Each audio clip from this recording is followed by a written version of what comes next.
بسم الله الرحمن الرحيم نحمده ونصلي ونسلم على رسوله الكريم أما بعد السلام عليكم ورحمة الله وبركاته. Continuing our journey with regard to fiqh, particularly the aspects with regard to cleanliness. In our last lesson, we spoke about the sources of water and the different categories of water, ranging from those that are pure in itself and by which purity can be attained by means of it, and when that will be reprehensible or not, and also certain times where water is impure and cannot be used for purposes of attaining a ritual state of purity.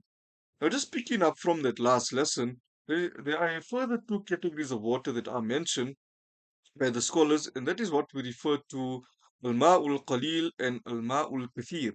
Al-ma'ul qalil refers to a small quantity of water. If any impurity falls in a small quantity of water, then that water will become impure and cannot be used for the purposes of attaining cleanliness or purity. And that is irrespective of whether the impurity can be seen or not. As long as you know that the impurity fell in a small quantity of water, it becomes impure and cannot be used for purposes of purification and cleanliness. Then we have al-ma'ul kathir, a large quantity of water. There are two definitions given by some of the scholars.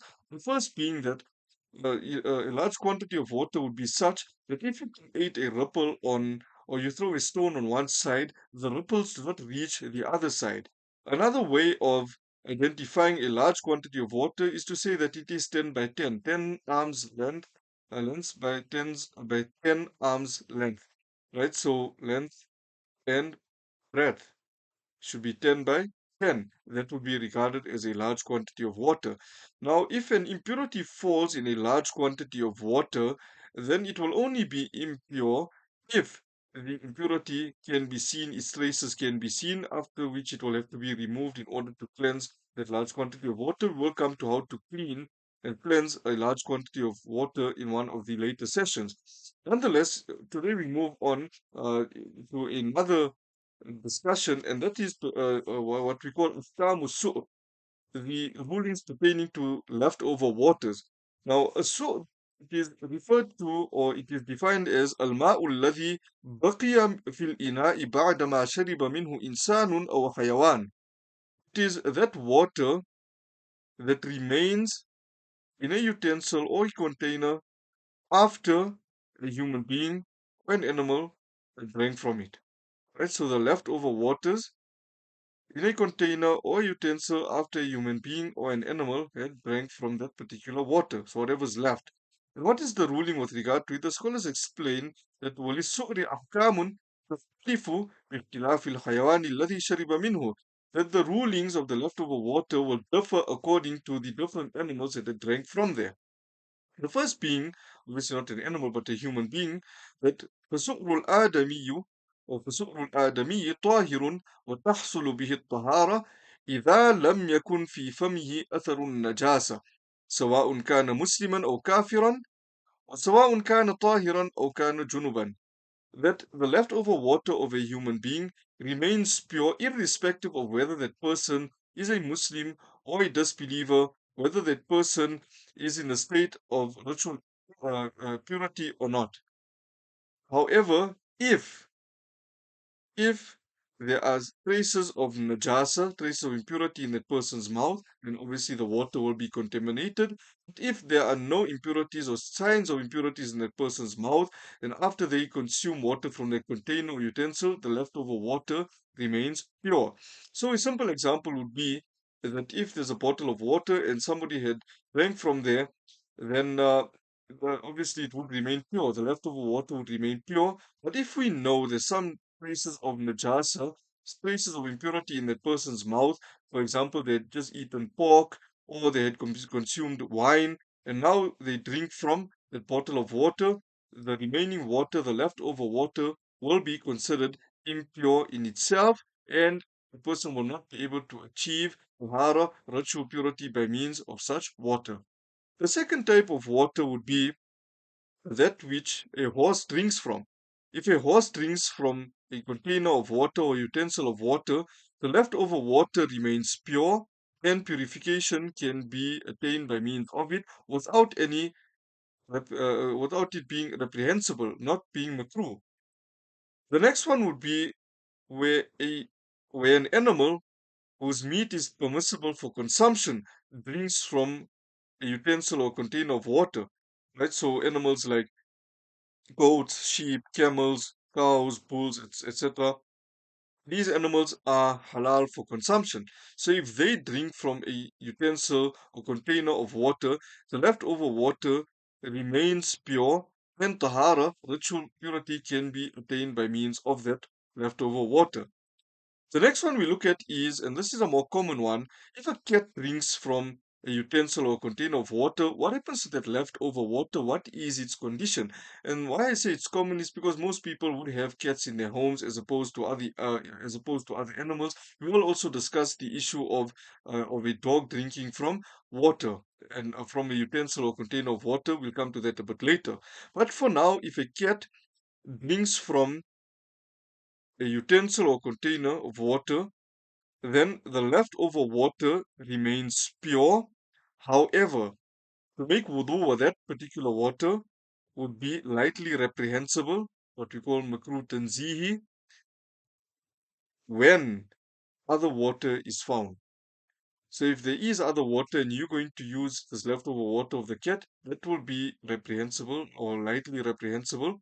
And this only applies in the case where there were no traces of impurity in the cat's mouth. But if the cat perhaps ate a mouse, now there's impurities in its mouth and it drinks from the water, then obviously that water will not be it will not be fit for purposes of attaining ritual purity. The next one would be predatory birds. So the leftover water of predatory birds will be regarded as pure in itself. However, to perform ablution with that would be reprehensible and disliked. As for other smaller creatures that tries to make its way into our home, such as mice or rats. So if mice or rats have to drink from a container or utensil of water, then the leftover water, though it would be pure in itself, ablution using such water would be disliked and reprehensible. When it comes to the leftover water of donkeys and mules, then the leftover water would be pure without a doubt, without a shadow of doubt, it would be pure in itself. However, there is a doubt on whether a ritual purity can be attained by means of it or not. So if there's no other water available and the person only has this leftover water of a donkey or mule, then they can use the water for purposes of ablution. However, just to be safe, a person will also make tayammum. What is tayammum? We'll discuss that later on. It's basically a substitute for wudu and also for ghusl as well. As for the leftover water of khinzir, of a pig, that will be impure and it will be impure in itself, and obviously ritual purity can never be attained by the leftover water of a pig. And similarly, the scholars say with regard to a dog, if a dog drinks from a container or utensil of water, the leftover water remains impure, and ritual purity and cleanliness cannot be attained by that leftover water. And when we look at predatory animals as well, so we talk about lions, panthers, wolves, if they have to drink from a container or utensil of water, then the leftover water would be regarded as impure, and tahara, ritual purity and cleanliness, cannot be attained with such leftover water. And then the scholars conclude by telling us that any animal whose saliva is pure, and that's why if they drink from a container or utensil of water, leftover water remains pure. That's because their saliva is pure. Then also such animals, their sweat will also be regarded as pure. And those animals whose saliva is regarded as impure, so if they drink from a container or utensil of water, the leftover water becomes contaminated, becomes impure. Such animals, their sweat also remains impure. So that is what the scholars have to say with regard to this.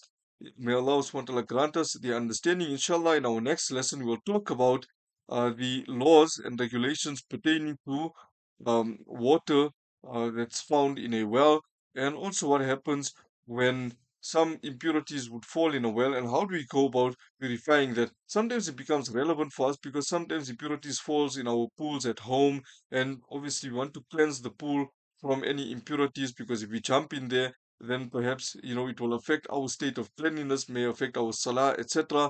So in our next session, we will be talking about how to purify water that had been contaminated, particularly water coming from a well. May Allah subhanahu wa ta'ala grant us the tawfiq and the understanding. Wa akhiru da'wana alhamdulillahi rabbil alameen. Wassalamu alaikum wa rahmatullahi wa barakatuh. This is proudly being brought to you by Muslim Online.